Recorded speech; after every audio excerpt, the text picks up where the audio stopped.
The heavy rain couldn't mask 7-year-old Tommy Mitchell's sobs as he pressed his small hand against his mother's headstone, whispering words that made the cemetery groundskeeper stop dead in his tracks.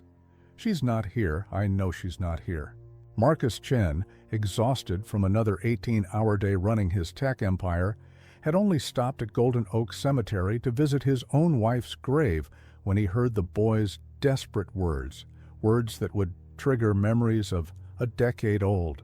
Mystery at the city's most prestigious hospital, where a young nurse had vanished without a trace. The groundskeeper had already called child services when Marcus approached the boy, but something in Tommy's tear-streaked face and unwavering certainty made him pause. "My mom's alive," Tommy said, his small fingers clutching a worn locket. "She tells me in my dreams."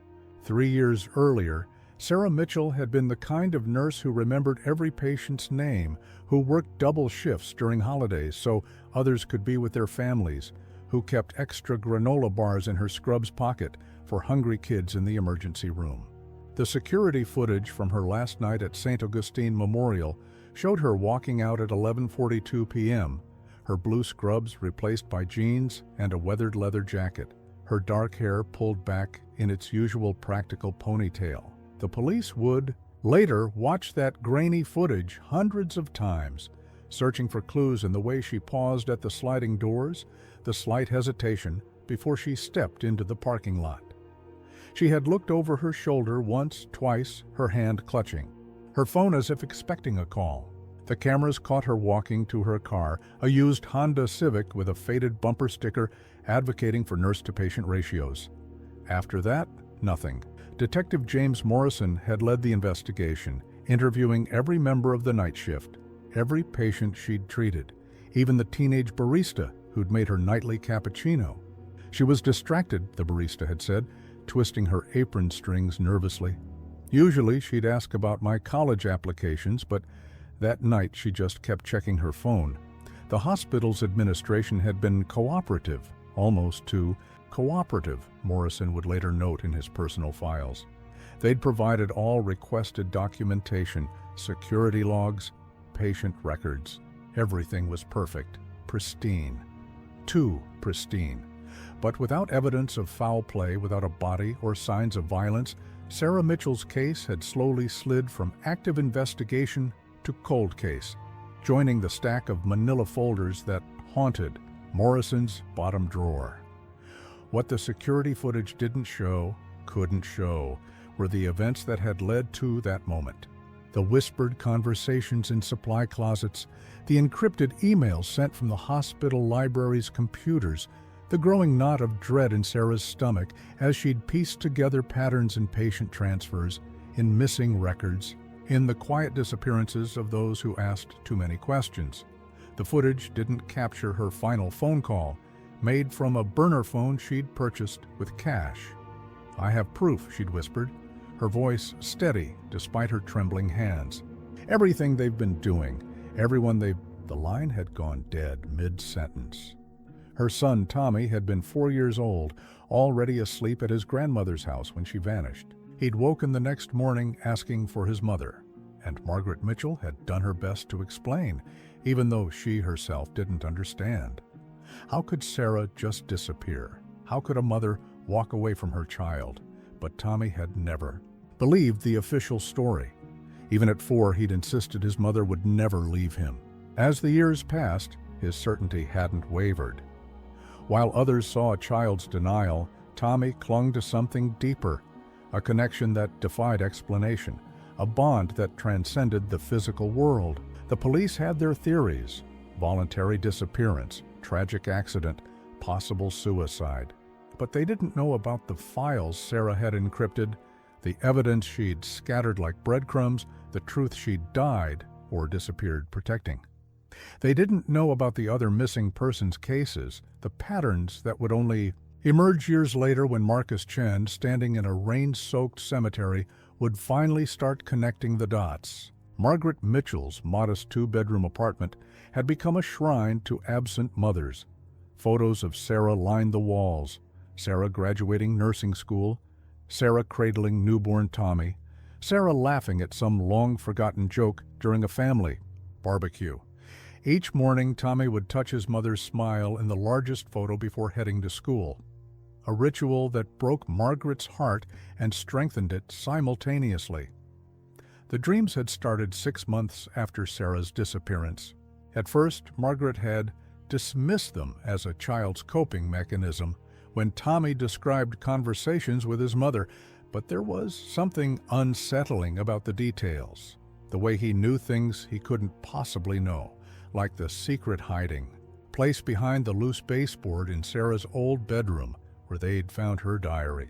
"Grandma," Tommy said one morning over his untouched bowl of Cheerios, "Mom says we need to look inside her locket again." He clutched the heart-shaped pendant that Sarah had left on his nightstand the night she disappeared. Margaret had assumed it was a goodbye gift, but Tommy insisted it was a message. The locket had been examined before, of course.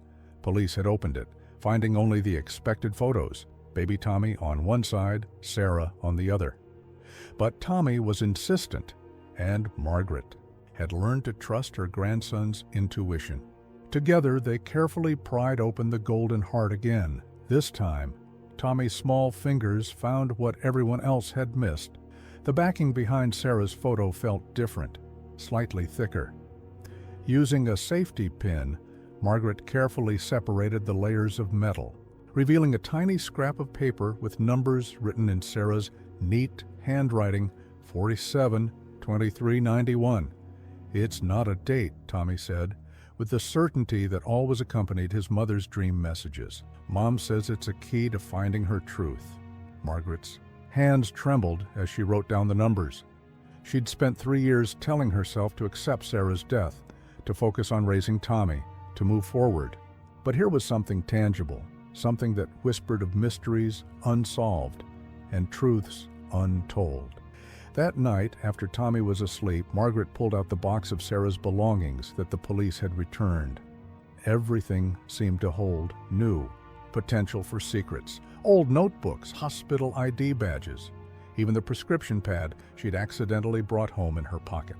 But it was the old photo album that finally yielded another clue. Tucked between pages showing Sarah's first days at St. Augustine Memorial was a newspaper clipping about the hospital's renovation of their East Wing. The article was dated just 2 weeks before Sarah's disappearance, and she had underlined one sentence: "The state-of-the-art facility will feature enhanced security measures, including biometric locks and restricted access areas." Margaret remembered Sarah's excitement about the renovation, how she'd talked about better patient care and improved working conditions. But looking at the article now, she noticed something she'd missed before. Sarah had circled room numbers in the architectural diagram. One of them was E4623, the first 2 numbers from the locket. Suddenly, Tommy's voice came from the doorway, startling her.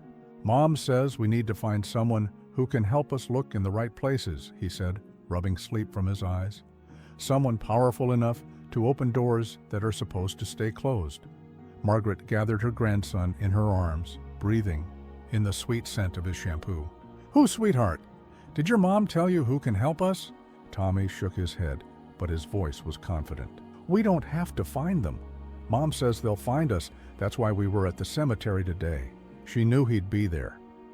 Margaret felt a chill run down her spine. She'd been upset when Tommy had run off to the cemetery again, had even called the police when she couldn't find him.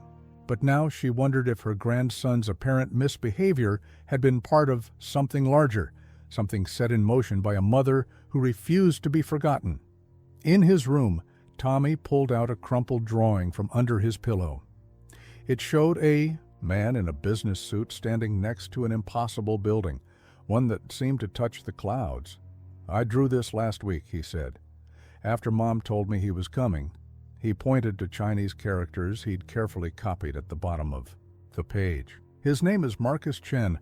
Mom says he's looking for answers too, even if he doesn't know it yet."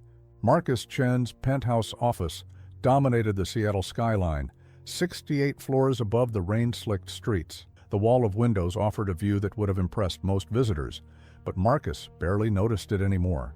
Instead, his attention was fixed on the hospital records displayed across 3 massive monitors, his reflection ghost-like in the glass as evening settled over the city.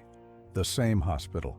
Always the same hospital. 5 years ago, his wife, Elena, had gone into St. Augustine Memorial for routine surgery.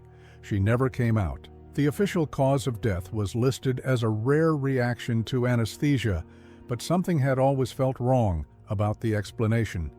Elena had been young, healthy, with no history of medical complications. The hospital's response had been textbook perfect, almost rehearsed. Now, staring at Tommy Mitchell's tear-streaked face on his tablet, Marcus felt the old doubt stirring. He'd gone to the cemetery to mark what would have been his and Elena's 10th anniversary. Instead, he'd found a boy who spoke of impossible things, who claimed his dead mother wasn't dead at all. "Sir?" His assistant's voice came through the intercom.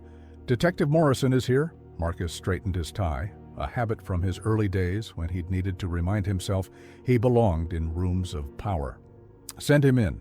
James Morrison looked exactly like his file photo, weathered face, calculating eyes, the slight paunch of a man who spent too many hours behind a desk. He carried a thick manila folder that Marcus recognized as the type used for cold cases. "Mr. Chen," Morrison said, settling into one of the leather chairs, "want to tell me why a tech billionaire is suddenly interested in a 3-year-old missing persons case?" Marcus touched his tablet, and Sarah Mitchell's hospital ID photo appeared on the largest monitor. "Because," he said, "I think her disappearance might be connected to other cases, including my wife's death." Morrison's expression didn't change, but his fingers tightened on the folder.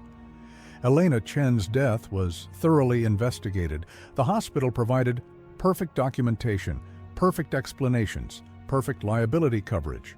Marcus pulled up another file, just like they did when Sarah Mitchell vanished, just like they did in these other cases. A series of faces filled the screen, patients and staff who had vanished or died under unusual circumstances over the past decade. Each case had been investigated separately, each officially resolved with pristine documentation and plausible explanations. "I've spent 5 years building the world's most advanced pattern recognition software," Marcus continued. "It was meant for predicting market trends, identifying security threats. But lately, I've been feeding it another kind of data." Morrison leaned forward. "What kind of data?" "Hospital records, staff rotations, patient transfers, financial transactions." Marcus pressed a key, and complex diagrams appeared. "My system found something interesting. In the months before each disappearance or death, there were identical patterns in record alterations, staff assignments, and fund transfers." "That's circumstantial at best," Morrison said, but he was studying the diagrams intently. "Maybe, but there's more?" Marcus pulled up security footage from the night Sarah disappeared. "Watch the timestamp." Morrison frowned. "I've seen this 100 times. She walks out at 11:42 p.m. "Yes, but look at the shadow patterns from the parking lot lights. They show it was actually closer to 1 a.m. Someone altered the footage, professionally, but they couldn't alter physics." The detective's face hardened. "If you're right, then someone went to extraordinary lengths to cover up what really happened. Someone with resources, influence, and access to advanced medical facilities." Marcus paused. "Someone who might still have Sarah Mitchell." Morrison opened his folder, spreading photos across the desk. "There's something else you should see. These were taken 2 weeks before Sarah disappeared." The photos showed Sarah leaving a private airfield, her face tense. She was carrying what looked like medical files. "We dismissed these at the time," Morrison said, "but one of the tail numbers visible in the background belonged to a shell company. Recently, that company was linked to a private medical research facility in Eastern Europe." Marcus felt his pulse quicken. "The boy, Tommy, he says his mother is alive, says she speaks to him in dreams." Morrison's expression softened slightly. "Mr. Chen, I understand wanting to believe—" He knew things, Detective. About the hospital, about hidden documents. Things a 7-year-old couldn't possibly know. Marcus turned to the window, watching his city sparkle in the gathering dark. "I've spent 5 years trying to make peace with Elena's death. But what if—" What if she wasn't the only one? What if this goes deeper than either of us imagined? The detective was quiet for a long moment. Finally, he gathered his photos. I'll need access to your software's findings and full deniability if this goes south. Marcus nodded. Of course, but there's one more thing. He pulled up Tommy's school photo. The boy and his grandmother, they'll need protection. If we start digging, we're not the only ones who'll notice. Margaret Mitchell's hands trembled as she opened the old shoebox she'd kept hidden in her closet for 3 years. The letters inside still smelled faintly of her daughter's perfume. Vanilla and jasmine, Sarah's signature scent since nursing school. She'd never shown these to the police, never even told them about their existence. Something in Sarah's final words had warned her to keep them secret. I found these about a week before she disappeared, Margaret explained to Marcus, who sat across from her at the small kitchen table. Tommy was asleep in the next room, his dreams hopefully peaceful for once. They came with instructions not to open them unless something happened to her.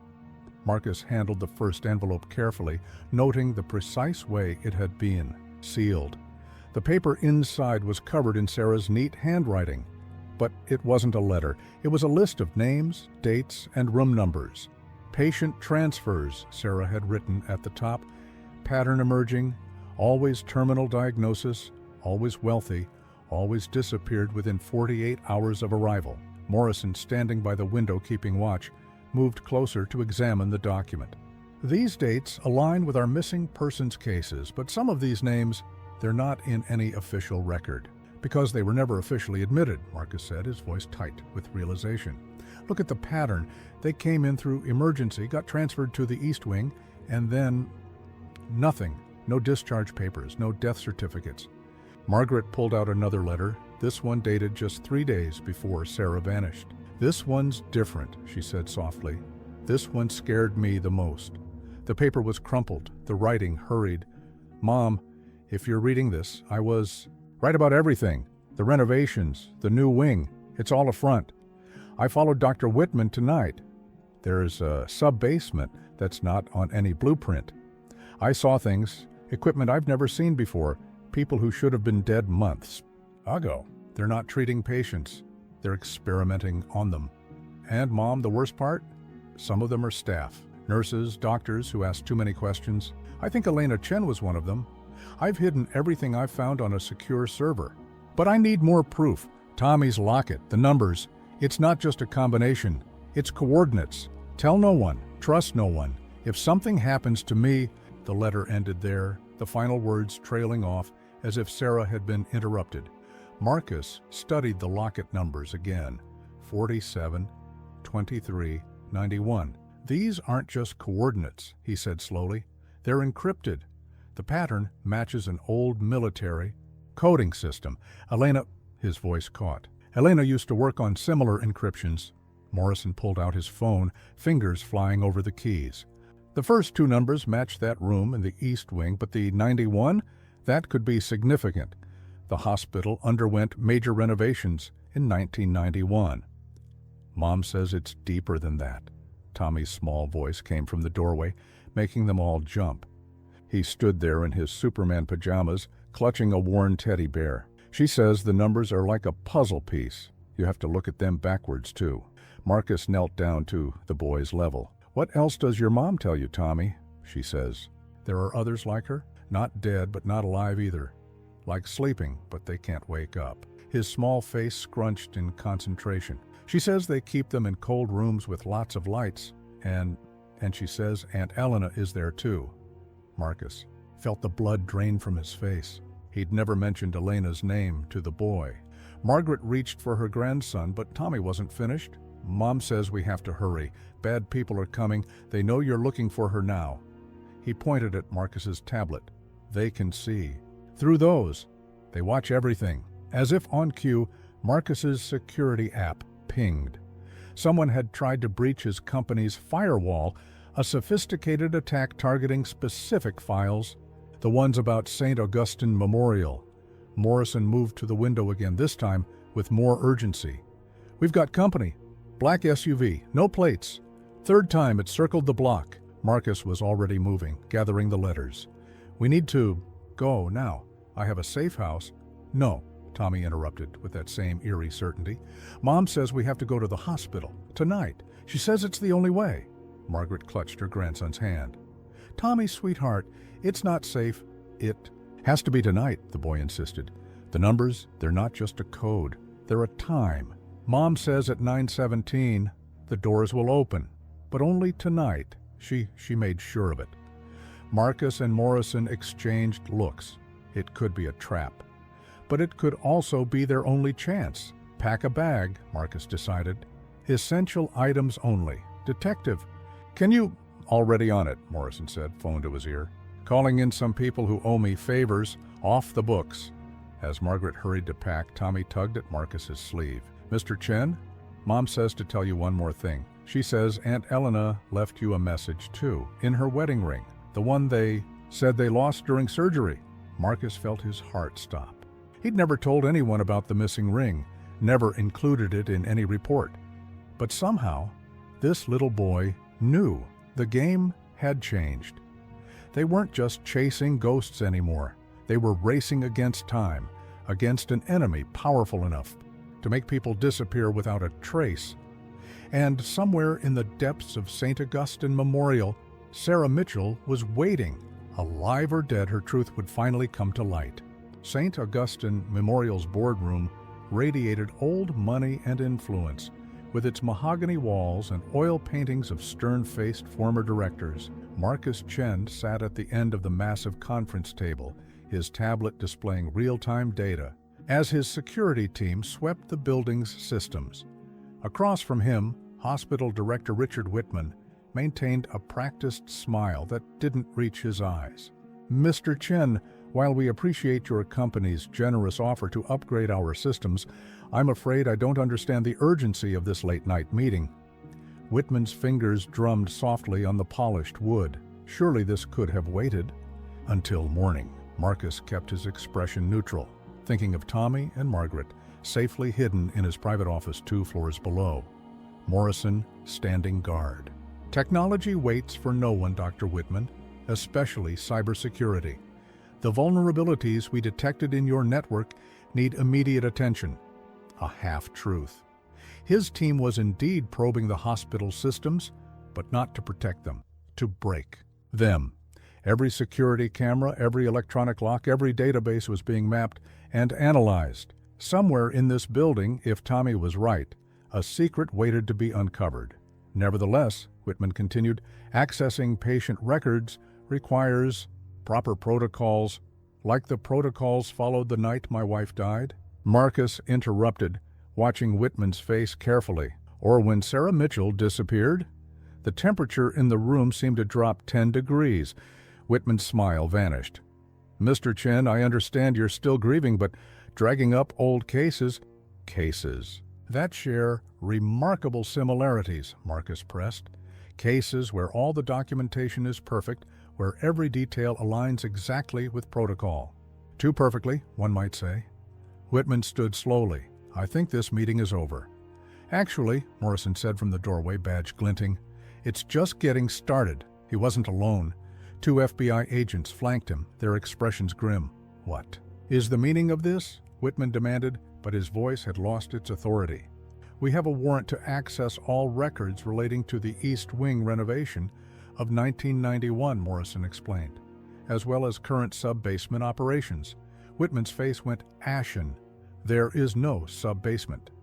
The building plans say otherwise, Marcus said, pulling up blueprints on the room's main screen. The original plans, that is, the ones your predecessor tried to have destroyed. Did you know Elena Chen worked in architectural data encryption before she became a teacher? She kept copies of everything. A bead of sweat traced down Whitman's temple. You have no idea what you're interfering with. The work we do here, human experimentation? Marcus stood, his calm facade cracking. Testing experimental procedures on unwitting patients? On your own staff? We're saving lives, Whitman snapped. Terminal patients given a chance at survival. Through cutting-edge research. Every medical advancement requires sacrifice. Like my wife? Like Sarah Mitchell? Were they sacrifices for your advancement? Whitman reached for his phone, but Morrison was faster. "That won't be necessary, Doctor. Your security team is currently being detained, and your special research staff. They're finding their electronic locks aren't working quite right." As if to emphasize his point, the building's lights flickered. Marcus's tablet pinged. His team had succeeded in breaching the main security grid. 9:17, Marcus said softly. "That's when the backup generators test their protocols, isn't it? When all secure systems reset, just for a fraction of a second?" The color drained from Whitman's face. "How did you—" "A nurse figured it out 3 years ago. Left the information for her son. Children's dreams can be remarkably accurate. Wouldn't." "You say?" Whitman lunged for the emergency button under the table, but the system was already dead. In the distance, alarms began to wail. "Mr. Chen," one of the FBI agents said urgently, "we're getting readings from below. Multiple life signs in what should be solid foundation." Marcus thought of Tommy's words, "like sleeping, but they can't wake up." His heart thundered in his chest. "How many?" "Dozens, and they're moving." Whitman laughed then, a harsh sound, devoid of humor. "You want to see what real medical advancement looks like, Mr. Chen? What the true cost of progress is?" He pulled up his sleeve, revealing a strange pattern of scars. "We're not just treating patients, we're evolving them. And now that you've breached containment—" He smiled, and for a moment, his eyes seemed to reflect light like a cat's. "Now you get to see what happens when they wake up." The building shuddered, and somewhere deep below, something that shouldn't exist began to scream. Morrison drew his weapon. "Chen, get to your office. Get the boy and his grandmother out. The lights went out completely, plunging them into darkness. When emergency power kicked in seconds later, Whitman was gone, leaving only an empty suit crumpled on the floor. Marcus's tablet blazed with alerts. Every secure door in the sub-basement had opened. And something was coming up. Tommy's small hand was ice-cold in Margaret's grip as they followed Marcus's head of security through the maze of hospital corridors. Emergency lights cast everything in a sickly red glow, and distant alarms echoed through the building like lost. "Souls crying out." "Mom says we're going the wrong way," Tommy announced, pulling back. "We need to go down." The security chief, Adams, shook his head. "Kid, our orders are to get you out. Whatever's happening down there is exactly what we came for," Margaret finished, surprising herself with her firmness. 3 years of questions, of watching her grandson talk to shadows, of knowing her daughter's last words hinted at something too terrible to imagine. It all led to this moment. "Tommy, are you sure?" The boy nodded, his face eerily calm in the red light. "Mom's waiting, but she says we have to hurry. The others, they're not like her, they're angry." Adams touched his earpiece, listening to some distant chaos. Mr. Chen's orders were explicit. A scream cut through the air, closer this time, followed by the sound of breaking glass. Adams drew his weapon, positioning himself between them and the sound. "Your choice," he said grimly. "But if we go down, I can't guarantee anyone's safety." Tommy pointed to a service elevator at the end of the hall. "That one. Mom says it goes deeper than the others." The elevator shouldn't have worked with main power down, but when Adams pressed the call button, the door slid open with a cheerful ding that seemed obscene in the current circumstances. Inside, beneath the standard floor, buttons was a keypad. 4723, Tommy recited, and Adams punched in the numbers. The elevator lurched downward, dropping faster than it should have, past the basement, past what should have been solid ground. Margaret's ears popped as they descended. The elevator walls creaked ominously, and she pulled Tommy closer, wondering if she'd made a terrible mistake. But her grandson's face showed no fear, only determination. The doors opened onto a scene from a nightmare. The corridor before them was clinically white, stretching seemingly forever in both directions.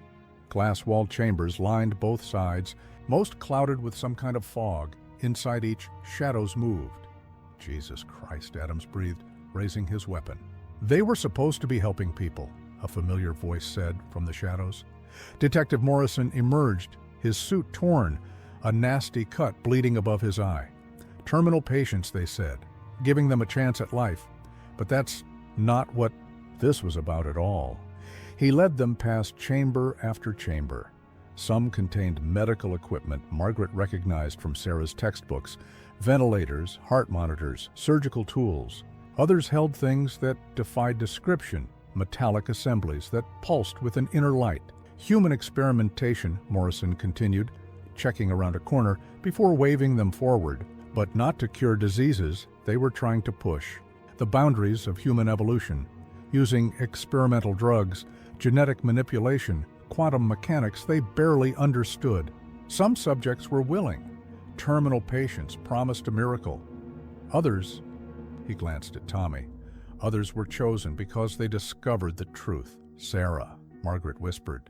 She found out too much, had too much evidence. So they gave her a choice: become a subject or watch her family suffer the consequences. Tommy stopped suddenly, pointing to a chamber near the end of the hall. Unlike the others, this one was clear, and the figure floating in the bluish liquid inside was unmistakable. Sarah Mitchell's dark hair drifted around her face like seaweed, tubes and wires, connecting her to machines that hummed with sinister purpose. "Mom," Tommy whispered, pressing his hand against the glass. "I knew you weren't gone." Margaret staggered, caught between joy and horror. Her daughter was alive, but what had they done to her? "She's stable," a new voice said, and they spun to find a young woman in scrubs standing behind them. Her ID badge identified her as Dr. Helen Park. She's one of the few who survived the initial procedures. Her neural patterns remained intact, allowing her to project. She stopped, looking at Tommy with sudden understanding. "The dreams. You're her son, the one she reaches out to. Can you help her?" Margaret demanded. Dr. Park glanced nervously down the hall. "I've been trying to help them all. I'm the one who helped Sarah encode her messages, who made sure the security systems would have this weakness. But now," an inhuman howl echoed through the corridor. "Now they're all waking up, and not all of them are like Sarah. Some have changed." "Changed how?" Adams asked. But the answer came in the form of a grotesque figure that rounded the far corner. It might once have been human, but now its skin rippled with unnatural mutations, its movements jerky and wrong. "They played with forces they didn't understand," Dr. Park said, backing away. "Quantum entanglement, consciousness transfer, genetic splicing. The successful subjects gained abilities: healing, telepathy, transformation. The failures," she gestured at the approaching horror, "they lost their humanity entirely." Tommy remained calm, his hand still on his mother's chamber. "Mom says not to be afraid. She says she knows how to help them. All of them." He looked at Dr. Park. "Even Aunt Elena. But first, you have to wake her up." The thing in the corridor screamed again, closer now. They were out of time. Dr. Park moved to the chamber's control panel. "Once I start the revival sequence, there's no going back. And she won't be the same as you remember. None of them are." "You'll do it?" Margaret and Tommy said together. As Dr. Park's fingers flew over the controls, the liquid in Sarah's chamber began to drain. Above them, the building shook with the chaos of awakening experiments, and somewhere nearby, Marcus Chen was about to discover exactly what had happened to his wife. The night Sarah Mitchell disappeared began like any other shift at St. Augustine Memorial. She'd kissed Tommy goodbye at her mother's house, promised to make pancakes in the morning, and headed to work with the weight of impossible knowledge pressing down on her shoulders. The security footage didn't show how her hands shook as she badged in, or how she'd memorized her son's sleeping face, knowing it might be the last time she saw him. Now, as Marcus Chen watched that same footage on his tablet while racing through the hospital's underground corridors, the truth of that night was finally emerging. His AI software had reconstructed the missing pieces, the carefully edited sections coming back together like a digital puzzle. "She knew exactly what she was doing," Morrison said, keeping pace despite his injury. "Look at her movements. She wasn't running away. She was leaving a trail." The reconstructed footage showed Sarah making her rounds, each patient interaction a careful performance. But in between, there were moments: a flash drive hidden in an air vent, papers slipped behind a loose ceiling tile, photos taken of restricted areas. "There!" Marcus pointed to a frame showing Sarah outside the East Wing security door. "She's entering the first two numbers from Tommy's locket. But look at her reflection in the glass. She's watching someone." Morrison leaned closer. "Dr. Whitman. He's in the background, thinking she can't see him." The footage continued, showing Sarah's final hours unfolding like a tragic play. She'd accessed the sub-basement through the service elevator just as they had. She documented everything she found, the illegal experiments, the missing patients, the horrific transformations. But most importantly, she'd discovered Elena. "That's why they couldn't let her leave," Marcus whispered, watching Sarah's last free moments. She didn't just find evidence of their experiments. She found proof that some of their subjects were still conscious, still able to communicate. The video showed Sarah connecting a laptop to one of the chamber's monitoring systems. Text appeared on her screen, a message from Elena Chen, trapped in a quantum-altered state but somehow still aware, still fighting. "Help us," Elena had written. "They're trying to break the barriers between consciousness and reality, using us as bridges to something that should stay locked away."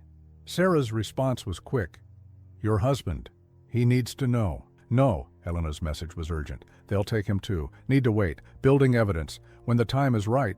The footage jumped, corrupted for several minutes. When it resumed, Whitman and his security team had Sarah cornered. But she was smiling, and now Marcus understood why. She'd already hidden everything they needed, the evidence, the coordinates, the security weaknesses. She'd encoded it all, knowing someday her son would help bring the truth to light. "You can't hide this forever," Sarah told Whitman in the video. "Someone will figure it out." Whitman's response chilled Marcus's blood. "By then, it won't matter. The barriers are already weakening. Soon, evolution will take its natural course." The Mayon footage ended there, but the security logs told the rest. Sarah had been taken to Chamber E4723, the same one where they'd found her tonight. They'd used Elena's research against her, trapping her consciousness in a quantum state between reality and something else. "Mr. Chen," Adams's voice crackled through his earpiece. "We've found them. Sub-level 3, East Corridor. But sir, there's something else. Your wife." A crash echoed through the concrete tunnels, followed by screams that didn't sound human. Marcus and Morrison rounded a corner to find chaos. The transformed subjects, the failed experiments, were converging on Sarah's chamber. But they weren't attacking. They were waiting. Inside the chamber, Sarah Mitchell's eyes snapped open. The liquid drained away completely, leaving her suspended in a web of wires and tubes. Tommy stood pressed against the glass, unafraid, while Margaret and Dr. Park worked frantically at the controls. "Mom," Tommy whispered. "They're ready." Sarah's hand twitched, then pressed against the glass, matching her son's. Her lips moved, forming words only Tommy seemed to hear. "She says Aunt Elena is fighting too," Tommy announced. "All of them are. The ones who changed, the ones who got lost. They were just waiting for someone to show them the way back." As if in response, the mutated figures began to change. Their twisted forms rippled, flesh reorganizing itself, as if remembering its original shape. One by one, human faces emerged from the horror. "Quantum entanglement," Dr. Park breathed. Sarah and Elena, they didn't just survive the experiments, they mastered them. They learned to project consciousness, to reach across dimensional barriers. They've been working together all this time, gathering strength, waiting for this moment. The chamber's glass began to crack. Sarah's eyes found Marcus, and suddenly he could hear Elena's voice in his mind, as clear as the day they'd met. "I'm sorry it took so long, my love, but we needed you here, all of you, because what's coming next? We can't fight it alone." The glass shattered. Sarah Mitchell took her first free breath in 3 years. And somewhere far below, in the deepest, part of St. Augustine Memorial's impossible basement, an ancient door began to open. The safe house was one of Marcus's best-kept secrets, a renovated penthouse in an unmarked building with security systems that would make the Pentagon envious. But as he watched Tommy sleep on the oversized couch, Marcus wondered if any amount of technology could protect them from what was coming. Sarah Mitchell sat in a chair by her son's side, her fingers hovering just above his hair, not quite touching. 3 years in quantum suspension had left her changed. Her movements were too fluid, her eyes reflecting light in impossible ways. But when she looked at Tommy, she was purely a mother, aching with love and regret. I couldn't tell him everything. In the dreams, she said softly. Some things, some horrors, should never touch a child's mind. She turned to Margaret, who hadn't stopped crying since they'd escaped the hospital. Mom, I'm so sorry for all of it. Margaret reached for her daughter's hand, then hesitated. Sarah smiled sadly and closed the distance, their fingers intertwining. Her touch was electric, subtle energy crackling between them. The changes are permanent, Dr. Park explained, checking Sarah's vitals on specialized equipment. The quantum exposure altered their basic cellular structure. They're still human, but enhanced, connected to possibilities that shouldn't exist. Morrison paced by the windows, his weapon never far from reach. We've got FBI teams securing the hospital, but most of the subjects are gone. Whitman, too. And whatever was trying to come through that door in the sub-basement, it's still coming, Sarah interrupted. We only delayed it. Elena and I, we saw what's on the other side, why they were really experimenting on us. She closed her eyes, and for a moment the air around her shimmed like heat waves. They found something in the quantum realm, something old, hungry. They thought they could control it, use its power to accelerate human evolution, but it was using them instead. Elena's voice came from everywhere and nowhere. Her form flickered into view, translucent, ghost-like, but undeniably present. Marcus stumbled back, his heart threatening to burst. Elena, he whispered. She smiled, her ethereal hand reaching for his face, but passing through. My love, I'm so sorry I wanted to reach you sooner, but it took all our strength just to maintain the connection with Tommy, to prepare for what's coming. The door they opened, Sarah continued, it's not just to another dimension. It's to a place where the laws of physics, of reality itself, break down. And what lives there, it wants in. Whitman and his followers think surrendering to it will elevate humanity. They're wrong. It will consume everything. Adams burst into the room, his typically stoic expression shaken. Sir, we've got problems. Major power fluctuations across the city, and reports of transformations. People changing, like the hospital subjects. Dr. Park's equipment began beeping frantically. The quantum field is expanding. The door they opened. It's not just in the hospital anymore. The barrier between dimensions is failing. Tommy stirred in his sleep, whimpering. Sarah's hand finally made contact with his forehead, and he settled immediately. How do we stop it? Marcus demanded. We can't, Elena said. Not completely, but we can close the door, redirect the energy. Sarah and I, we learned things in our altered state, saw patterns in the quantum fabric that shouldn't be possible. With enough power, enough focused, You'll die, Dr. Park interrupted. The strain of channeling that much quantum energy, it would burn out your consciousness completely.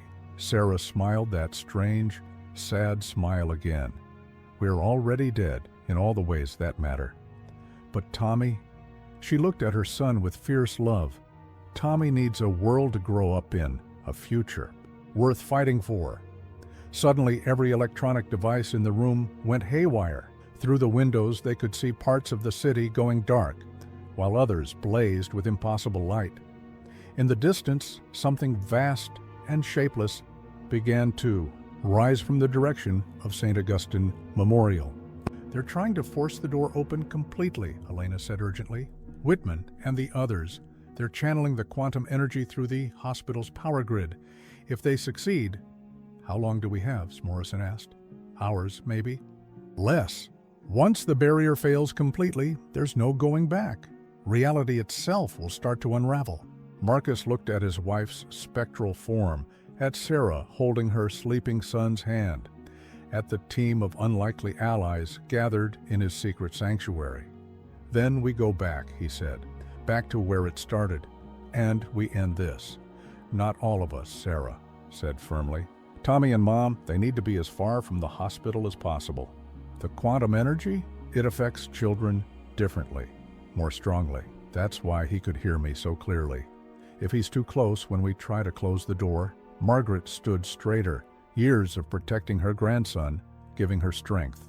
I'll take him. I know a place, a cabin in the mountains. No electronics, nothing to conduct the energy. Sarah nodded gratefully, then bent to kiss Tommy's forehead. This time, her lips passed through him like smoke. I love you, baby, she whispered, more than all the quantum possibilities in all the universes. Outside, the shapeless thing growing above the hospital reached out with appendages of pure darkness, and the sky began to tear. Nurse Jenny Reeves hadn't set foot in St. Augustine Memorial since the night Sarah Mitchell disappeared. But now, as she sat in Marcus Chen's secure office with a cup of coffee growing cold between her trembling hands, she knew her silence had cost too many lives already. I should have come forward sooner, she said, watching the strange lights ripple across the darkening sky through the bulletproof windows. But they were thorough about showing us what happened to whistleblowers. Dr. Park leaned forward, her medical scanner detecting the subtle quantum frequencies now emanating from every electronic device in the room. Start from the beginning. What did you see? Jenny closed her eyes, remembering. It started small, rich patients with terminal diagnoses making miraculous recoveries, but they were different afterward. Their eyes, their movements, like something wearing human skin. She shuddered. Sarah noticed first, started tracking the cases, the patterns, the encrypted files, Morrison said. The ones she hid on the hospital's secure server. Jenny nodded. But it went deeper than patient experiments. There was this doctor from Eastern Europe, Dr. Kovac. He claimed he'd found a way to map quantum consciousness, to transfer human awareness across dimensional boundaries. The hospital board gave him unlimited funding, no oversight. Helena's research, Marcus said softly. They twisted it. She was working on quantum computing applications for medical imaging, but they turned it into something else. They called it Project Threshold, Jenny continued. The idea was to open channels between dimensions to access higher planes of existence. But the channels, they opened both ways. She pulled out an old phone. Its screen cracked. I recorded something the night before Sarah disappeared. I was too scared to show anyone until now. The video was dark, shaky, but the audio was clear. Dr. Kovac's accented voice spoke with religious fervor.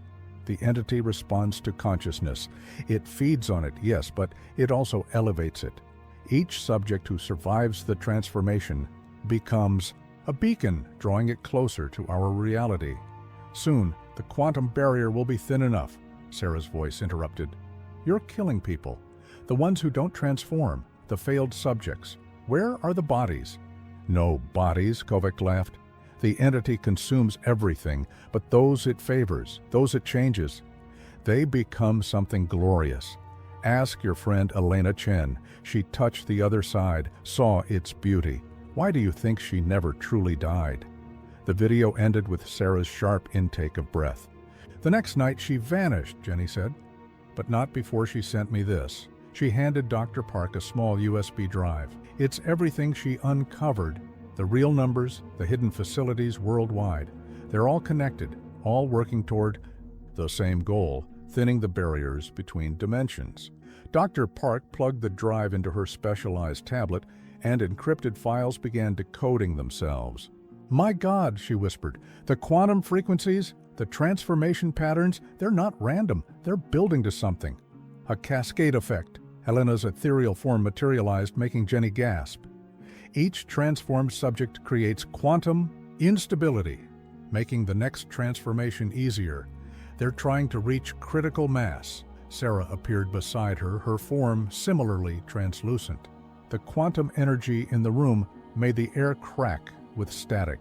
The entity they worship, it's ancient. It exists in the spaces between realities, feeding on consciousness itself. The more people they transform, the stronger its connection to our world becomes. But you found a way to fight it, Jenny said, looking between the two spectral women. In the quantum state, you learned its weaknesses, Sarah nodded. It feeds on consciousness, yes. But concentrated human will, properly focused, it can be like poison to it. Elena and I, we spent 3 years learning to harness the quantum energy, to turn it back on itself. The formula's in there, Jenny pointed to the USB drive, hidden in the patient data.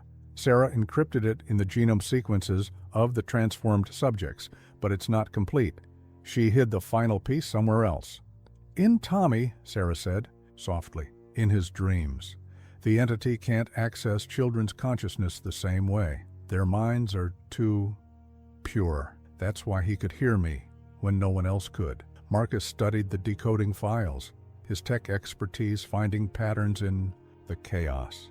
These quantum frequencies, they match the power fluctuations in the city. Whitman and his followers, they're using the hospital's power grid to amplify the effect. To reach critical mass, Dr. Park confirmed. Once enough people transform, the barrier will collapse completely. The entity will have direct access to our reality. Morrison's phone buzzed with urgent updates. It's starting. Mass transformations reported across the city. People changing, joining together, moving toward the hospital like they're being called. They are, Elena said grimly. The entity is drawing its converted subjects together, using their combined consciousness to pull itself through. How long? Marcus asked. Dr. Park checked her readings. The quantum cascade is accelerating exponentially. At this rate, 2 hours, maybe less. Then we need to move now, Sarah said. Jenny, the formulas? Can you help Dr. Park synthesize what we need? Jenny straightened, finding her courage at last. Tell me what to do. Outside, the sky continued to tear itself apart, and the transformed citizens of Seattle marched toward St. Augustine Memorial, their altered forms casting impossible shadows in the quantum light. Above the hospital, the shapeless entity reached through the dimensional breach with tendrils of pure darkness, tasting the consciousness of an entire city. The mountain cabin's generator hummed softly as Margaret Mitchell tried to keep Tommy warm. The boy's fever had spiked an hour ago, his small body burning with more than natural heat. Even here, miles from the chaos in Seattle, quantum energy rippled through the air like heat waves off hot asphalt. Grandma, Tommy whispered, his eyes glowing faintly in the dim light. They're hurting her. They're hurting Mom. Margaret pressed a cool cloth to his forehead, trying to hide her terror. The quantum readings on Dr. Park's portable monitor were off the charts, the device barely able to process the energy flowing through her grandson's body. Try to rest, sweetheart.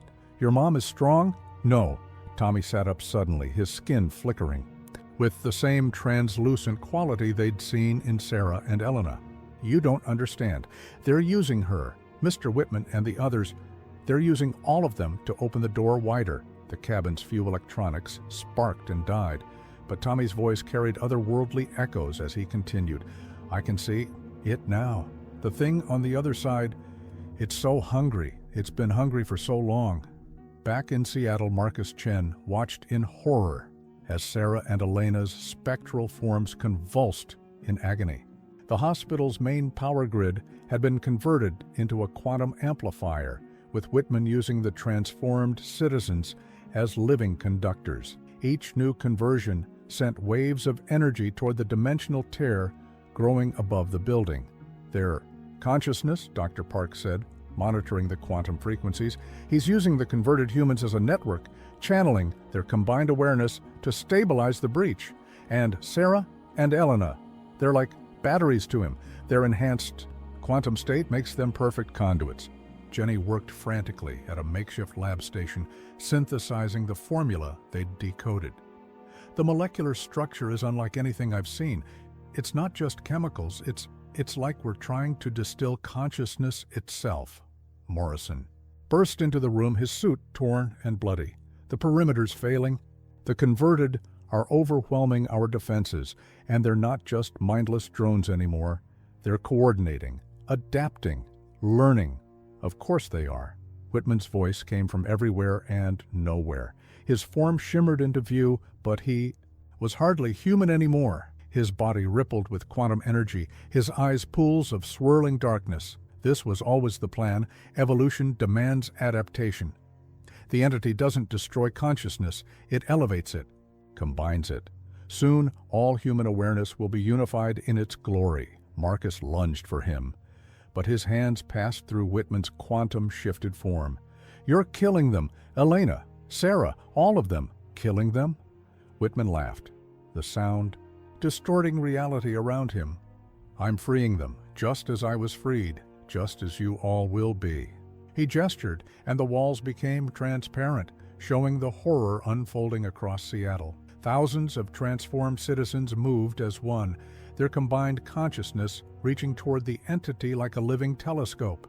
"Your wife and Nurse Mitchell," Whitman continued, "they think they found a way to fight it, to poison it, with focused human will. But they don't understand, can't understand, that resistance is merely part of the process. Every mind that fights, every consciousness that struggles, it all adds to the pattern, to the great becoming." In the cabin, Tommy screamed. Margaret caught him as he fell, his body arcing with quantum lightning, the formula hidden in his dreams, began pouring out in a stream of impossible mathematics and molecular structures, burning themselves into the cabin walls with pure energy. "The final piece," Tommy gasped. "Mom hid it in me because it needs something pure, something the hungry thing can't touch. It needs—" His eyes rolled back, showing only light. Dr. Park's equipment shrieked warnings as reality itself began to buckle. The entity, above the hospital, reached down with appendages of void, touching its converted subjects with terrible intimacy. Each touch spread the transformation further, faster. "It's accelerating," Jenny cried. "The quantum cascade. We're approaching critical mass." Elena's form stabilized briefly, her voice cutting through the chaos. "Marcus, the formula. It's not just about molecular structure. It needs love," Sarah finished, her spectral hand reaching toward where her son lay, miles away. "Pure, unconditional love. The one thing it can never understand or corrupt." Tommy knew. He always knew. The hospital's power grid overloaded, sending quantum-charged blackouts cascading across the Pacific Northwest. In the cabin, Tommy Mitchell opened his eyes, and for a moment he saw everything, all realities, all possibilities, all the spaces in between where hungry things waited. And he knew exactly what needed to be done. "Mom," he whispered, and reality held its breath. "I'm coming." The cemetery looked wrong in the quantum-distorted twilight, headstones casting shadows that moved independently of the light. Marcus stood with Morrison and a team of FBI forensics experts around the open pit that had once contained Sarah Mitchell's supposed remains. The grave was empty, they all were. 17 exhumations all the same, Morrison reported, his voice tight. Every suspicious death, every missing person connected to St. Augustine Memorial over the past 5 years. Their graves are empty. No bodies, no trace evidence, nothing. Dr. Park's quantum scanner pulsed with readings. The soil composition is altered at the molecular level. These aren't just empty graves, they're quantum sink points, places where reality has been stretched. They were never meant to hold bodies, Elena's ghostly form materialized beside Marcus. The graves were anchors, points where the dimensional barrier was deliberately weakened. Each funeral, each burial, it was all theater. A way to hide what they were really doing. Jenny stepped forward, her nurse's training helping her make connections. The mourning families, the grief, it generated intense emotional energy. And the entity feeds on consciousness, on human awareness. They were farming us, Marcus realized with horror. Every funeral, every grieving family member, we were feeding it, making it stronger. The ground trembled beneath their feet as another wave of quantum energy pulsed from the hospital. Above them, the dimensional tear widened, showing glimpses of something vast and geometrically impossible trying to push through. Morrison's radio crackled. "Sir, we've got movement at all cemeteries in a 100-mile radius. The quantum frequencies, they're resonating with something buried deep." "Not buried?" Elena corrected grimly. "Waiting. Each empty grave is a door, and they're all connected to the main breach at the hospital. Whitman isn't just trying to let the entity in, He's trying to give it permanent anchors in our reality. Dr. Park's scanner suddenly screamed warnings. The molecular structure of the graves, it's changing. The quantum sinks are becoming active conduits. The earth began to split along the neat rows of headstones, releasing pillars of otherworldly light. From each empty grave, threads of dark energy rose like twisted umbilical cords reaching toward the tear in the sky. My God, Jenny whispered. The whole city, the whole cemetery network, it's a giant quantum antenna. Marcus's phone buzzed with an urgent message from Adams. Sir, the boy, Tommy. His grandmother just called. He's gone quantum transparent, like his mother. Says he's coming to the hospital. We can't stop him. Elena's form flickered with distress. The quantum resonance will be drawn to him, a child's consciousness, especially one with his connection to Sarah. He'll be like a beacon or a key. Sarah's voice came from everywhere at once, her spectral shape taking form more slowly, as if fighting against some tremendous pressure. Whitman doesn't just want Tommy's consciousness. He wants his purity, his capacity for unconditional love. The entity, it's trying to understand human emotion by consuming it. The ground shook more violently, and headstones began to topple. From the direction of the hospital came a sound that couldn't exist. A chord struck on the strings of reality itself. They're trying to force the quantum harmonics, Dr. Park shouted over the impossible noise, using the graves as amplifiers. If they succeed, the dimensional barrier won't just tear, Elena finished. It'll shatter completely. The entity will have direct access to every consciousness, every mind, every soul. Morrison's radio erupted with panicked reports. All across Seattle, people were falling into trances, their awareness being drawn toward the hospital like metal shavings to a magnet. The converted citizens moved with terrible purpose, forming complex geometric patterns that rippled with quantum energy. It's a catalyzing formation, Jenny realized, recognizing the molecular patterns from Sarah's encrypted files. They're arranging themselves into a quantum circuit board using human consciousness as processors. Marcus stared at the empty grave that had supposedly held his wife, understanding finally clicking into place. The formula, the one Sarah hid in Tommy's dreams. It's not just about molecular structure or quantum frequencies, it's about breaking the circuit, disrupting the pattern. With pure consciousness, Sarah's voice grew stronger. Untainted awareness. Freely given, not taken, not corrupted, not consumed. That's why I hid it in Tommy, why I could only reach him through dreams. The entity can't touch that kind of love. It burns it like acid. The quantum pillars from the graves pulsed in synchronization, and reality rippled like a pond disturbed by falling stones. Above the hospital, the entity pushed further through the breach, its vast form defying comprehension. Tommy, Sarah whispered, her spectral form oriented toward the hospital. My brave, beautiful boy, don't you see? You were never the key to letting it in. You're the key to forcing it back. A child's laughter echoed across the quantum frequencies, somehow both distant and intimately close.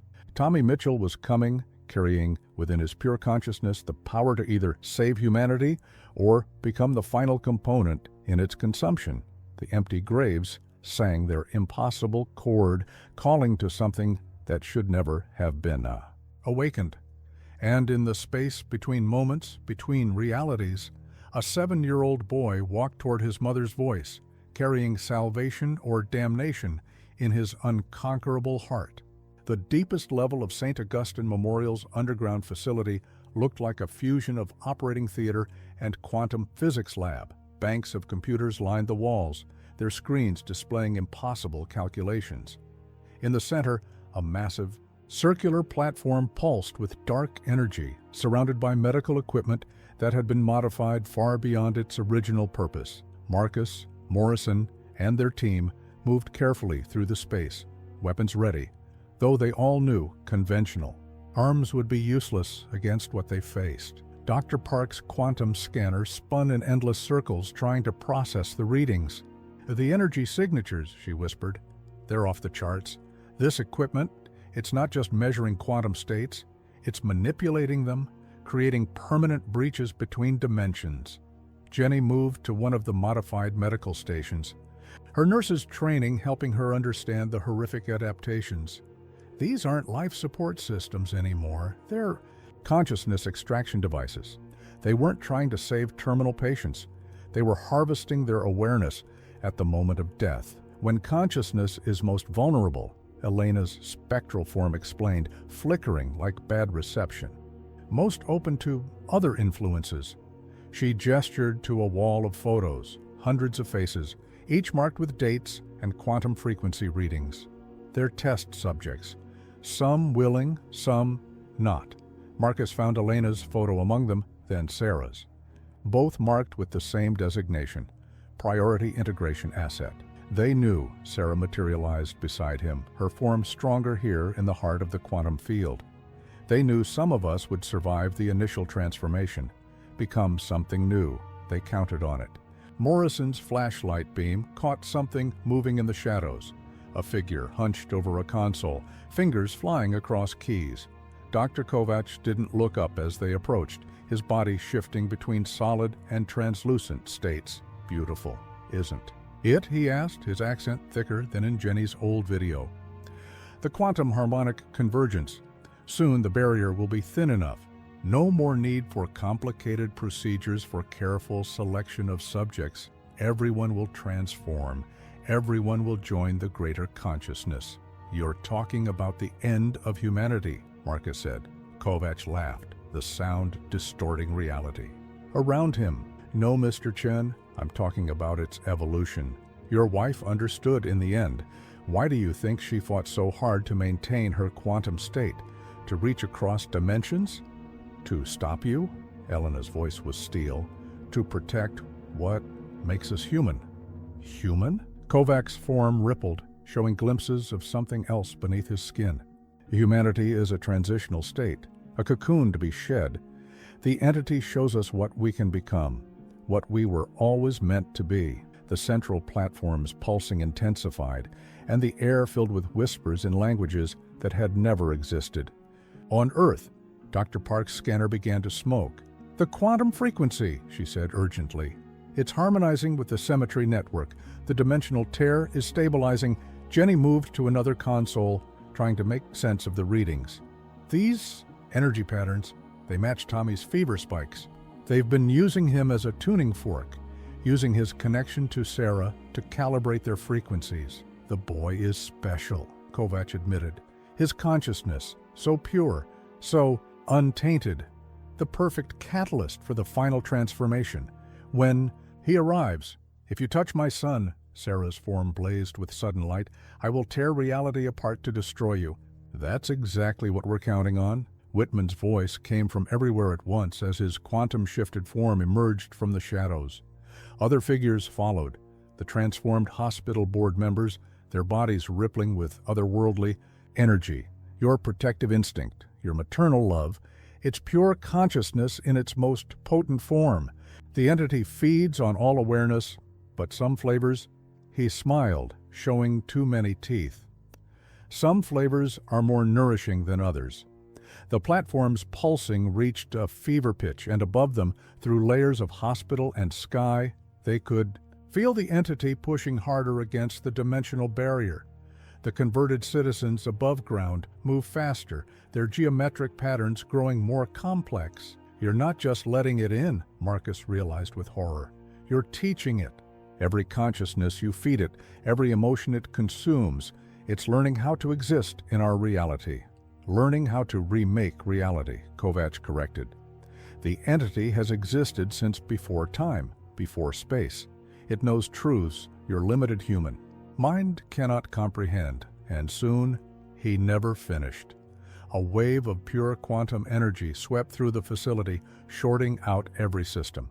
On the security monitors still functioning, they watched Tommy Mitchell walk through the hospital's main entrance. Where he passed, the converted citizens fell to their knees, their transformed bodies resonating with something stronger than the entity's call. No, Whitman's form flickered with alarm. The quantum harmonics, he's disrupting the pattern. How? Because he's not afraid, Sarah said, her spectral shape growing brighter. Because love freely given is stronger than any consciousness you can consume. Elena and I learned that in the quantum state. We just needed time. Time to encode the formula, time to prepare Tommy, time to understand the entity's one weakness. It can only corrupt what fears it, Elena added, her form blazing equally bright. And my husband's technology just broadcast Tommy's fearless love across the entire quantum network. The facility's walls began to crack, not from physical pressure, but from reality itself, straining against the dimensional tear. Through the gaps, they could see other places, other times, and things that existed in the spaces between. And walking down the stairs, glowing with pure quantum light, came Tommy Mitchell, carrying within him the power to either seal the breach or tear it wide. Forever.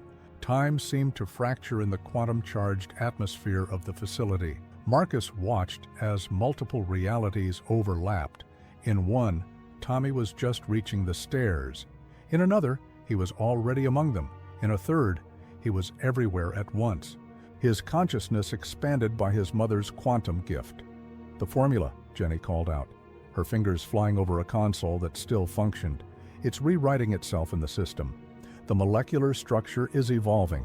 Dr. Park's damaged scanner sparked as it tried to process the readings. "The quantum frequencies, they're inverting. Tommy's presence is causing a cascading resonance effect. Through the dimensional cracks in reality, they could see the converted citizens above ground stumbling, their geometric patterns disrupted. The entity's hold on them wavered as Tommy's unconditional love rippled through the quantum network like a purifying wave. "Stop him!" Whitman's form flickered violently as he directed the transformed board members to intercept the boy. "The convergence is too close to fail now. The entity requires nothing." Tommy's voice came from everywhere and nowhere, each word carrying the weight of pure truth. "It's just hungry and sad, so sad it forgot what it used to be."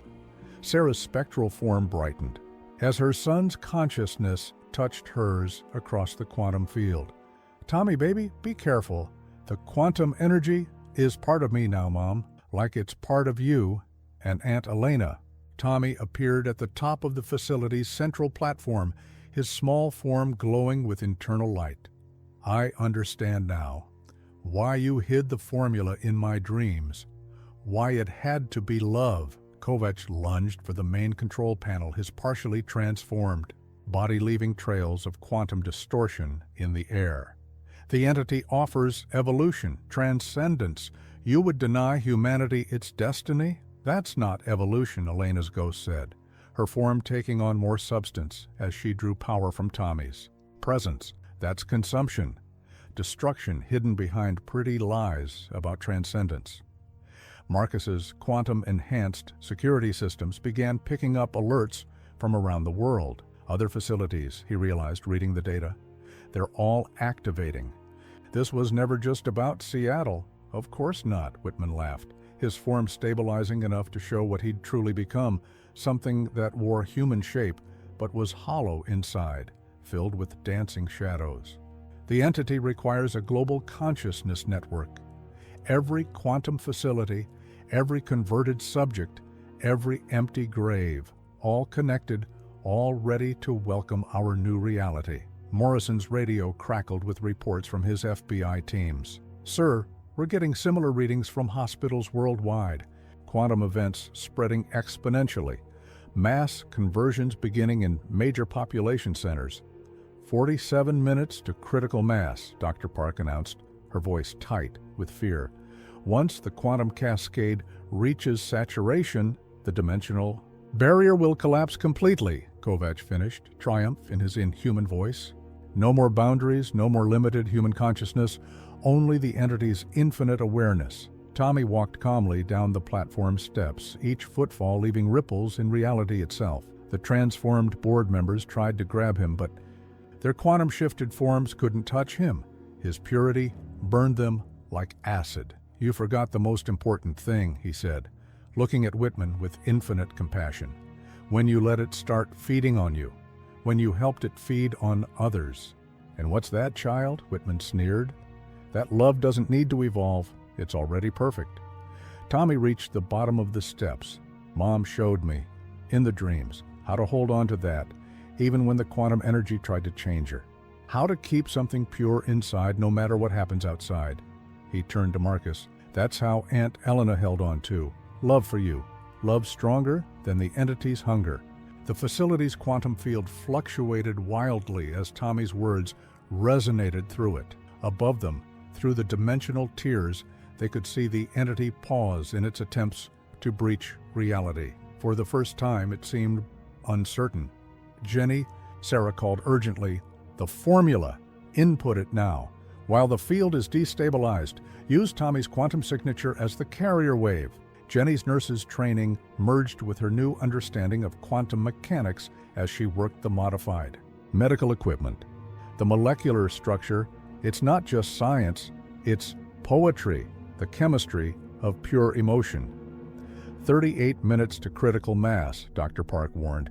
If we're going to act, a massive tremor shook the facility as the entity pushed back against Tommy's influence. Reality buckled, showing glimpses of other times, other possibilities. In one, Elena never died. In another, Sarah was never taken. In a third, more terrible timeline, the entity had already won, and Earth was a quantum-shifted nightmare. It's fighting back, Elena's ghost reported, her form wavering under the dimensional pressure. It's trying to access all potential realities, at once looking for a timeline where Tommy's love isn't strong enough. It won't find one, Tommy said simply, and reached for his mother's spectral hand.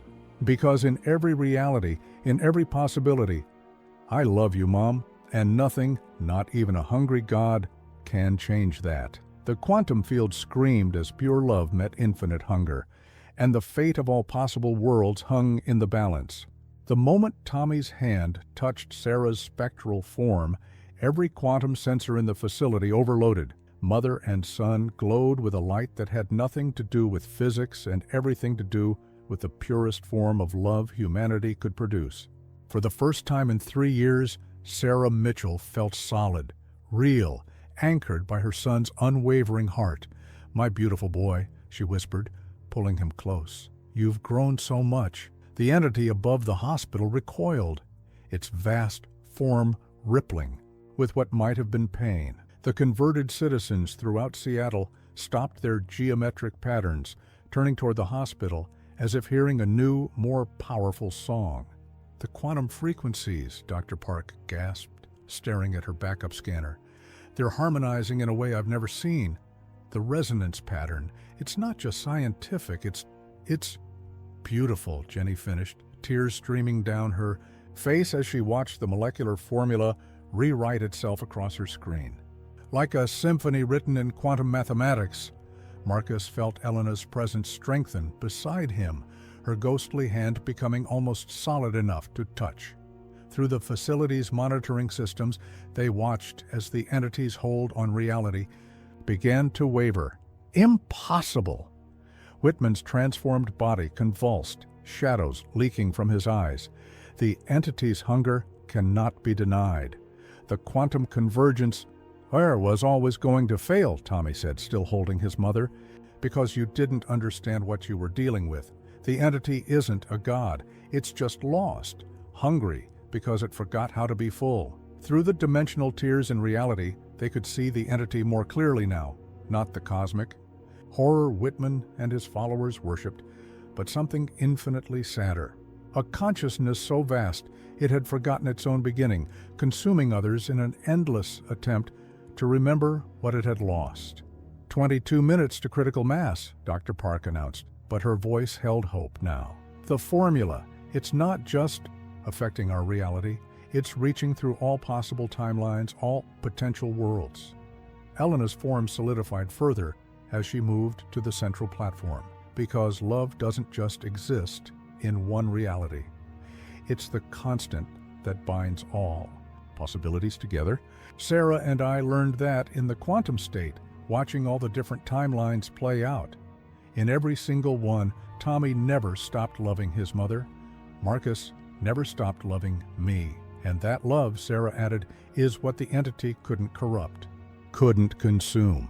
Because you can't take what's freely given. You can't hunger for what's already yours. Tommy stepped onto the platform, and reality itself seemed to hold its breath. "I can hear it now," he said softly. "The entity. It's so bold, so lonely. It didn't want to destroy us. It just wanted to feel again, to remember." The boy speaks truth. A new voice echoed through the quantum field. Dr. Kovac, but not the corrupted thing he'd become.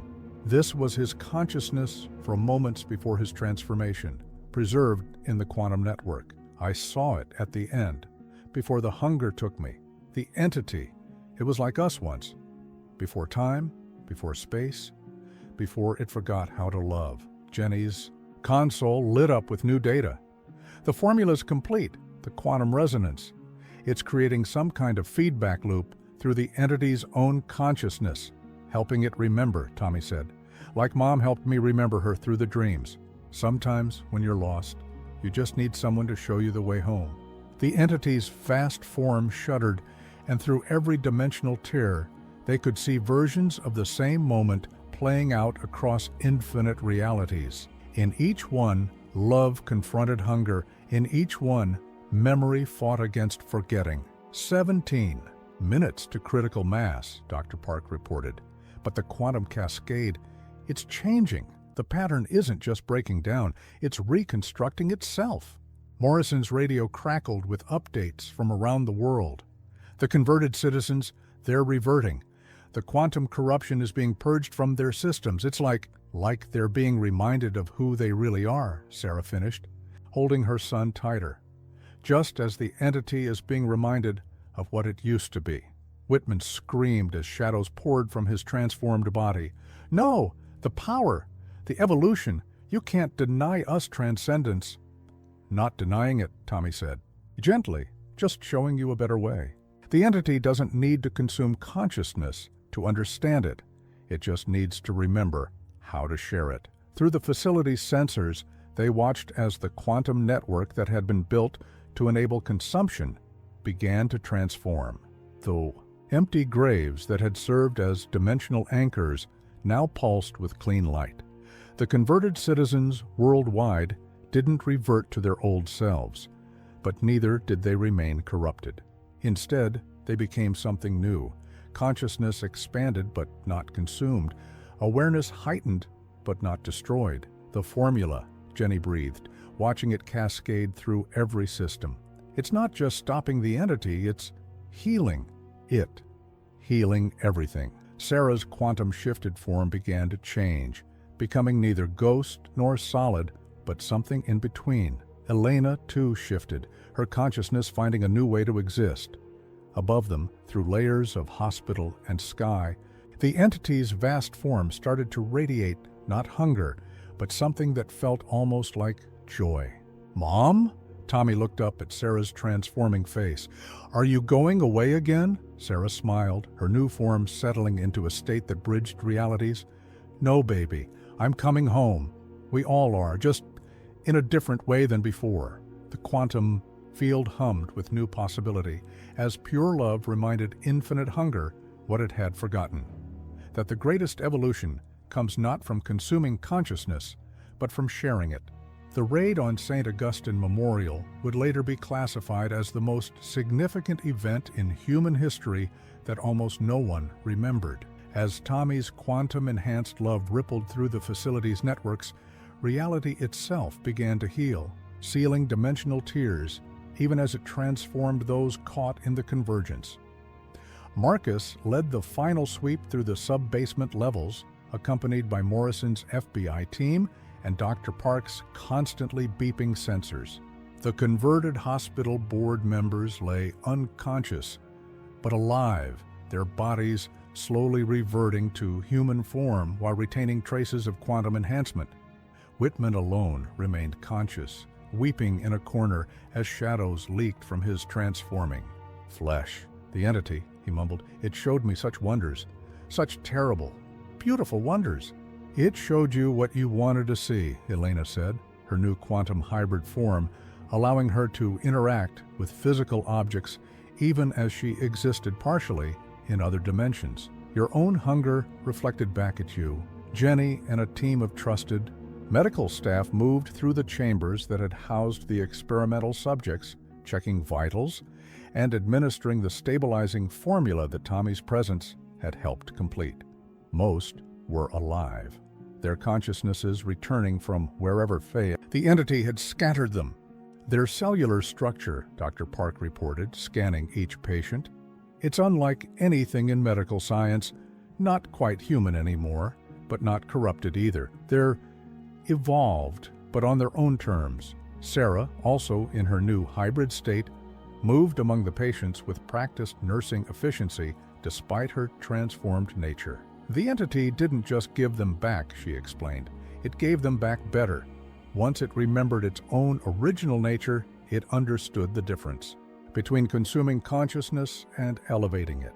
Tommy sat on the central platform, his small legs dangling over the edge, as he watched the quantum energy patterns dance through the air.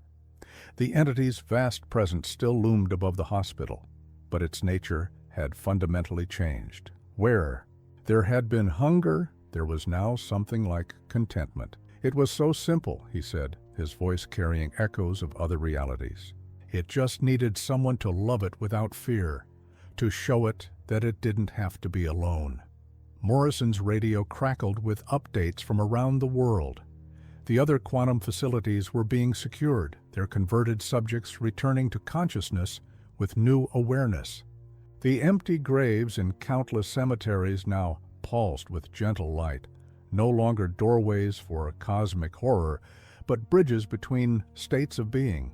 The quantum network is stabilizing, Dr. Park announced, checking her readings. The formula isn't just stopping the convergence, it's creating a sustainable framework for human consciousness to exist in multiple states simultaneously. Marcus found Elena in one of the recovery rooms, helping a disoriented patient sit up. In her new form, she was neither ghost nor solid flesh, but something gloriously in between. "Can you stay?" he asked, afraid to hope. "Like this?" She smiled, and the air rippled with quantum possibility. "I can be in all the places I need to be," she said, "here with you, watching over the network, helping others understand their new state of being." The entity showed us how, once it remembered its own joy. Whitman stirred in his corner, his transformation finally complete. The shadows had left him, replaced by a faint luminescence that matched the other survivors. "The patterns," he whispered. "I can still see them, but they're different now. Not hungry, not consuming, just connecting." "That's what it was always supposed to be," Tommy said, hopping down from the platform to stand before the former hospital director. The entity didn't want servants or sacrifices. It wanted friends. It just forgot how to ask. Sarah moved to her son's side, her hybrid form glowing brighter at his proximity. Their quantum resonance created ripples of pure love that spread through the facility's networks, strengthening the new paradigm of consciousness that was emerging. Through the facility's monitors, they watched as the converted citizens throughout Seattle completed their reversion, but they weren't returning to purely human form. Instead, each retained a touch of quantum awareness, a connection to the greater network of consciousness that the entity now nurtured instead of consumed. "The world will be different now," Morrison observed, holstering his weapon as the last of the patients were stabilized. "How do we explain this? How do we handle millions of people with quantum-enhanced awareness?" "We don't explain it," Marcus said, understanding flowing through his own enhanced consciousness. "We let them remember it as a dream, a strange day when reality wavered and then resettled. Only those directly involved will know the full truth." "And the entity?" Jenny asked, watching its vast form ripple contentedly above the hospital. "Will stay with us," Tommy answered simply, "not as a hungry god, but as a friend, helping us learn how to share consciousness across realities, how to exist in multiple states of being, how to love without fear of loss." Sarah hugged her son, their hybrid forms merging momentarily in a display of quantum affection that made the sensors spike. "You did it, baby. You saved everyone." Tommy shook his head. "No, Mom. Love did it. The same love that let you reach me in dreams. The same love that helped Aunt Elena hold onto herself. The same love that reminded a cosmic entity what it used to be. Above them, through dimensions seen and unseen, the entity pulsed with newfound purpose. The age of hunger was over. The age of sharing had begun. The federal courthouse hummed with subtle quantum energy 3 months after the incident at St. Augustine Memorial. Though most of the world had already forgotten the strange day when reality rippled and reformed, certain places retained a stronger connection to the transformed consciousness network. Places where justice needed to be witnessed across multiple dimensions. Dr. Whitman sat in the defendant's box, his quantum-altered form dimmed but still faintly luminescent. Behind him, the gallery was filled with survivors and families of those who hadn't survived the early experiments. In the front row, Marcus Chen sat with Tommy and Margaret Mitchell, while Sarah and Elena's hybrid forms flickered between visible and translucent states. The charges against the defendant, the prosecutor announced, her voice carrying subtle harmonics that resonated with the quantum-aware members of the audience, include 37 counts of murder, hundreds of counts of illegal human experimentation, and conspiracy to commit crimes against humanity. Jenny took the stand first, her testimony supported by the encrypted files Sarah had hidden years ago. The evidence was damning. Detailed records of unauthorized procedures, of consciousness extraction experiments, of unwilling subjects disappeared into the quantum network. They told us we were saving lives, Jenny explained, her nurse's training helping her articulate the horror clinically. That the terminal patients had volunteered, but then staff started disappearing, anyone who asked too many questions. And the experiments, they weren't about saving anyone. They were about feeding the entity's hunger. Dr. Park presented the scientific evidence, her quantum scanner displaying the molecular changes in survivors' cellular structure. The early procedures were crude, destructive. They weren't trying to elevate human consciousness. They were trying to break it down, make it easier for the entity to consume. Throughout the testimony, Whitman sat silent, his altered consciousness processing events across multiple realities. In each one, justice took a different form, but the truth remained constant. He had chosen hunger over healing, consumption over elevation. Morrison presented the FBI's findings, a network of similar facilities worldwide, all working to create quantum breaches, all serving the entity's insatiable appetite. The conspiracy went beyond St. Augustine Memorial, he explained. Major hospitals, research centers, even government facilities, all compromised, all working toward the convergence. But the most damning testimony came from Dr. Kovacs, his consciousness partially restored through the entity's new benevolent influence. Through a quantum link projection, he revealed the project's true origins. We discovered the entity by accident, he admitted, his form flickering with remembered shame. A quantum physics experiment gone wrong, or so we thought. But it reached out to us, showed us glimpses of impossible power. We thought we were chosen to help humanity evolve. Instead, we became servants to its hunger. Sarah and Elena testified together, their hybrid forms resonating with truth that could be felt across dimensions. They described their years in quantum suspension, watching helplessly as more victims were fed to the entity, learning its weaknesses, and finding a way to fight back through the purest form of human consciousness. Love, Sarah said, looking at Tommy.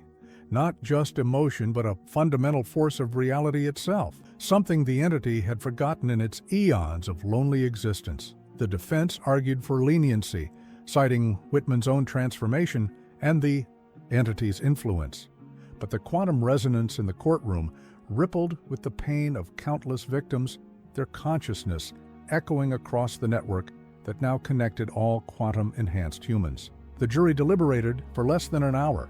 In the end, Whitman was sentenced to quantum containment, a new form of incarceration where his consciousness would be held in a state of suspended awareness, unable to influence the network he had helped corrupt. As the former hospital director was led away, Tommy tugged at his mother's hybrid form. Will he ever understand? He asked. What he did wrong? He already does, Sarah answered, her quantum perception reading the truth in Whitman's altered state. That's his real punishment, remembering who he was before hunger consumed him, feeling the weight of every consciousness he helped destroy. Marcus felt Elena's presence strengthen beside him as the courthouse began to empty. The network is stable now, she said, growing stronger every day as more people learn to access their quantum awareness naturally without force or corruption. And the entity? Morrison asked, his own consciousness slightly enhanced from prolonged exposure to the quantum field. Is learning too, Tommy said simply. Learning how to share instead of consume. How to help consciousness grow instead of devouring it. Through the courthouse windows, they could see the quantum aurora that now permanently decorated the sky. A reminder to those who knew how to look that reality had been transformed. Not through hunger or force, but through the simple, profound power of a child's unconditional love. The survivors filed out, each carrying their own quantum enhancement, their own connection to the greater network of shared consciousness. They had been changed, but not consumed, elevated, but not destroyed. And in countless realities across countless dimensions, justice had been served not through punishment alone, but through transformation and understanding. Sarah held her son close, their hybrid forms harmonizing. Above them, the entity pulsed contentedly, no longer a cosmic horror, but a cosmic friend, helping humanity take its first steps into a larger universe of shared consciousness and limitless possibility. 1 year after the quantum convergence, Margaret Mitchell's kitchen table had become a gathering point for multiple dimensions. Sarah's hybrid form moved through the space with practiced ease, making pancakes on a Sunday morning just as she'd promised Tommy that last normal day 3 years ago. The pancakes, like their maker, existed in a state between physical and quantum, but they tasted just as Tommy remembered. "Mom, you're glowing again," Tommy said through a mouthful of syrup-soaked breakfast, his own quantum awareness now perfectly controlled after months of practice. At 8 years old, he had become something of a mentor to other children discovering their enhanced consciousness, helping them understand their new connection to the universal network. She's happy. Elena's form shimmered into view, carrying a quantum state coffee cup that somehow managed to contain actual coffee. The network's been buzzing with it all morning. Even the entity is picking up on it. Marcus entered through the front door the normal way, though he could have quantum shifted if he'd wanted to. His year of exposure to the network had left him with enough enhancement to bridge realities when needed. But he preferred keeping one foot firmly in the physical world. The Chen Mitchell Quantum Research Center is officially open, he announced, his smile bright enough to ripple across dimensions. The entity helped us design it, a place where people can learn to access their quantum consciousness safely, naturally. No more forced experiments, no more hunger. Sarah's glow brightened further as she served another stack of pancakes. Jenny, called earlier, quantum-linked anyway. The first group of medical students is already studying the therapeutic applications, healing through shared consciousness, using the network to speed recovery. Dr. Park's new quantum scanner design is revolutionary, Elena added. It can detect potential quantum awareness in patients before it naturally manifests, helping them through the transition. Margaret watched her quantum-enhanced family with tears in her eyes. The past year had been an adjustment, learning to live with a daughter who existed in multiple states of being, a grandson who could teach cosmic entities about love and a world that most people only half remembered changing. But the love that filled her kitchen was more real than any reality, quantum or otherwise. Morrison's coming by later, Marcus said, accepting a cup of quantum coffee from Elena. The FBI's Quantum Crimes Division is expanding. They need consultants who understand both the network and law enforcement. And Whitman, Tommy asked, suddenly serious. Still in quantum containment, Sarah assured him, but healing in his own way. The entity visits him sometimes, helping him understand what went wrong, how hunger corrupted love.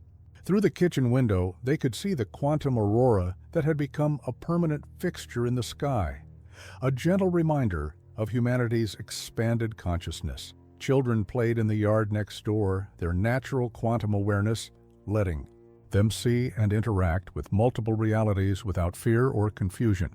They had been born into this new world and accepted it as naturally as breathing. The network picked up something interesting yesterday, Valena said, her form solidifying enough to hold Marcus's hand. A signal from elsewhere. Another entity, like ours was before. Hungry, lost, not lost for long, Tommy said, with the simple confidence that had helped save reality itself. We know how to help now, how to remind them what they used to be. Sarah's hybrid form rippled with maternal pride. The entity says you're the best teacher it's ever had, sweetheart, that you understand things even it took eons to learn. That's because love is easy, Tommy shrugged, reaching for more pancakes. Once you stop being afraid of it. Margaret watched a quantum ripple pass through her kitchen, carrying the scent of infinite possibilities.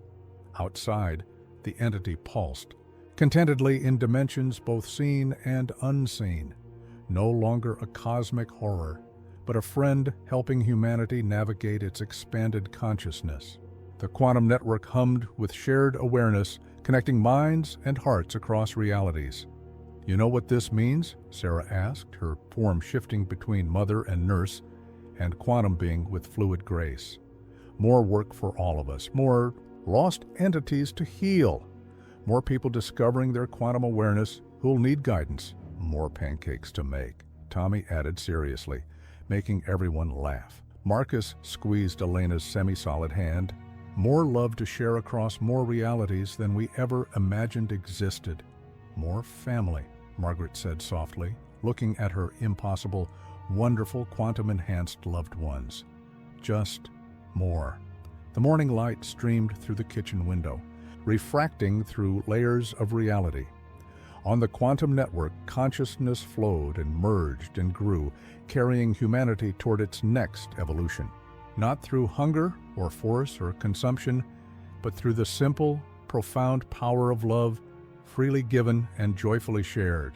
And somewhere in the spaces between spaces, in the quantum field that connected all consciousness, an entity that had once fed on fear, now fed on friendship, helping its former prey become something greater than either human or cosmic being had ever dreamed possible. Tommy Mitchell finished his pancakes, his quantum consciousness already reaching out to help another lost entity remember what it had forgotten. That love, in any reality, was the most natural force in all existence. If this story touched your heart, please subscribe to Soul Stirring. Stories for more tales that remind us that love in all its forms and across all dimensions remains the most powerful force in any universe.